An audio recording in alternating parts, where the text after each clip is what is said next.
सरकार की अधिकतर सेवाएं डिजिटल है। वो कॉमन सर्विस सेंटर पे जाता है और वहीं से उसको ये मेरी कॉमन सर्विस सेंटर वाली फोन दिखती है। डिजिटल गवर्नेंस का एक बेहतरीन इंफ्रास्ट्रक्चर भारत में है। जनधन, मोबाइल और आधार, JAM, ये इसकी जो त्रिशक्ति का देश के गरीब और मिडिल क्लास को सबसे अधिक लाभ हुआ है। इससे जो सुविधा मिली और जो पारदर्शिता आई है, उससे देश के करोड़ों परिवारों का पैसा बच रहा है। 8 साल पहले इंटरनेट डेटा के लिए जितना पैसा खर्च करना पड़ता था, उससे कई गुना कम, यानी एक प्रकार से नगण्य, उस कीमत में आज उससे भी बेहतर डेटा सुविधा मिल रही है। पहले बिल भरने के लिए, कहीं एप्लीकेशन देने के लिए, रिजर्वेशन के लिए, बैंक से जुड़े काम हो, ऐसी हर सेवा के लिए दफ्तरों के चक्कर लगाने पड़ते थे। रेलवे का आरक्षण करवाना और गांव में रहता हो तो बेचारा है पूरा दिन खपा करके शहर में आता था। 100-150 रुपया बस का किराया खर्चा करता था और फिर लाइन में लगता था रेलवे आरक्षण के लिए। आज वो कॉमन सर्विस सेंटर पे जाता है और वहीं से उसको ये मेरी कॉमन सर्विस सेंटर वाली फोन दिखती है और वहीं से उसका काम हो जाता है, गांव में ही हो जाता है। और गांव वालों को भी पता है कि हाँ ये व्यवस्था है। इसमें भी किराए, भाड़े, आना जाना, दिन लगाना, सभी खर्चों में कटौती आई। गरीब, मेहनत मजदूरी करने वालों के लिए तो ये बचत और भी बड़ी है, क्योंकि उनका पूरा दिन बच जाता है। और कभी कभी हम सुनते थे ना, टाइम इज मनी। सुनने और कहने में तो अच्छा लगता है, लेकिन जब उसका अनुभव सुनते हैं तो दिल को छू जाता है। मैं अभी काशी गया था, तो काशी में रात को, दिन में तो इधर उधर जाता हूं तो ट्रैफिक और लोगों को परेशानी, तो फिर मैं रात को 1-1:30 बजे रेलवे प्लेटफॉर्म पर चला गया देखने के लिए भाई कहाँ क्या हाल है। तो वहां के MP हूं तो काम तो करना है।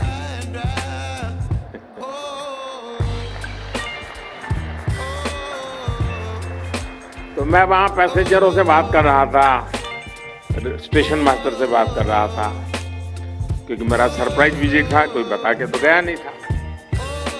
तो मैंने कहा भाई ये जो वंदे भारत ट्रेन चल रही है, क्या अनुभव है और ऑक्यूपेंसी कैसे रहती? अरे बोले साहब इतनी उसकी मांग है कि हमें कम पड़ रहे हैं। मैंने कहा तो थोड़ी ट्रेन महंगी है, इसकी टिकट ज्यादा लगती है, इसमें लोग क्यों जाते हैं? बोले साहब इसमें मजदूर लोग सबसे ज्यादा जाते हैं, गरीब लोग सबसे ज्यादा जाते हैं। मैंने कहा कैसे भाई? मेरे लिए सरप्राइज था। बोले वो 2 कारण बताते हैं। एक, बोले वंदे भारत ट्रेन में स्पेस इतनी है कि सामान उठा के लेके जाते हैं तो रखने की जगह मिल जाती है। गरीब का अपना एक हिसाब है। और दूसरा, समय जाने में 6-8 घंटे बढ़ जाता है, तो वहां तुरंत काम पे लग जाता हूं, तो 6-8 घंटे में जो कमाई होती है, टिकट तो उससे भी कम में लग जाती है। टाइम इज मनी कैसे गरीब हिसाब लगाता है, बहुत पढ़े लिखे लोगों को इसकी समझ बहुत कम होती है।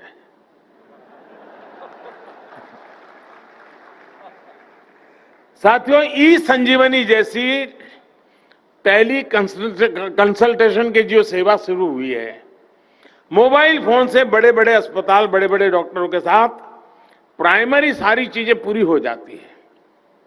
और इसके माध्यम से अब तक 3 करोड़ से अधिक लोगों ने अपने घर में बैठे ही अपने मोबाइल से अच्छे अस्पताल में अच्छे से डॉक्टर से कंसल्ट किया है।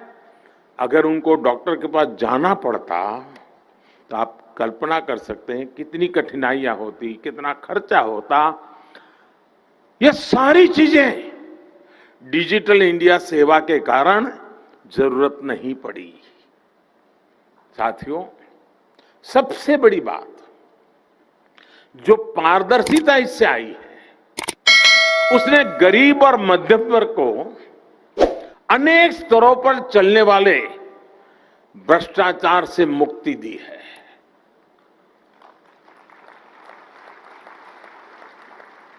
हमने वो समय देखा है जब बिना घूस दिए कोई भी सुविधा लेना मुश्किल था।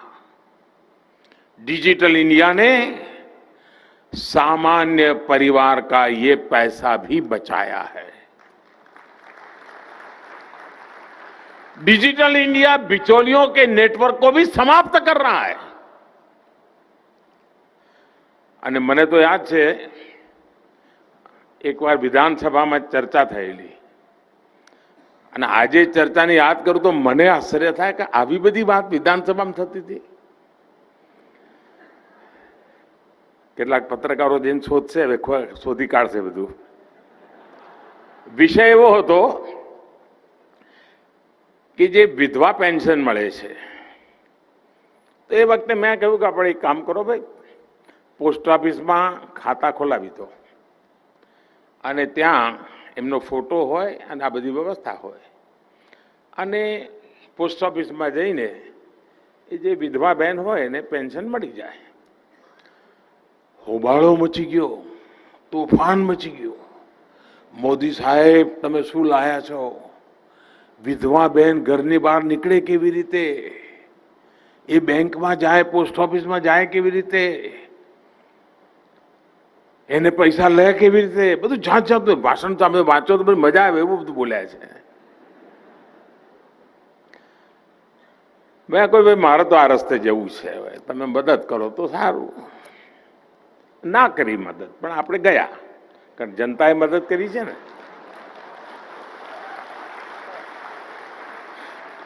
પણ આ તોફાન શું કરવા મચાવતા હતા સાહેબ? એમને વિધવાની ચિંતા નહોતી। જ્યારે અમે પોસ્ટ ઓફિસમાં ફોટો, પહેચાન આ બધી વ્યવસ્થા ઊભી કરી ત્યારે તો આ ડિજિટલની દુનિયા એટલી બધી પહોંચી નહોતી। તમને આશ્ચર્ય થશે, સેંકડો વિધવા એવી મળી કે જે દીકરીનો જન્મ જ નહોતો થયો ને વિધવા થઈ ગઈ હતી ને પેન્શન જતું હતું। હવે આ કોના ખાતામાં જતું હશે તમને ખબર પડી હશે। એટલે કાગા રોડ થાય કે ના થાય? આવા બધા બૂચબંધ કરી દઈએ એટલે તકલીફ તો પડે ને ભાઈ।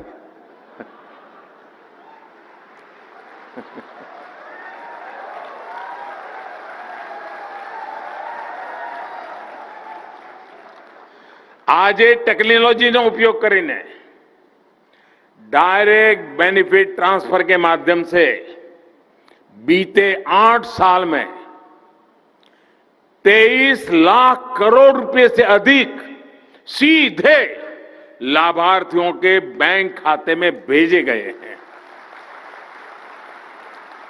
इस टेक्नोलॉजी की वजह से देश के 2,23,000 करोड़ रुपए यानी करीब करीब 2.25 लाख करोड़ रुपए जो किसी और के हाथ में, गलत हाथ में जाते थे, वो बच गए हैं दोस्तों।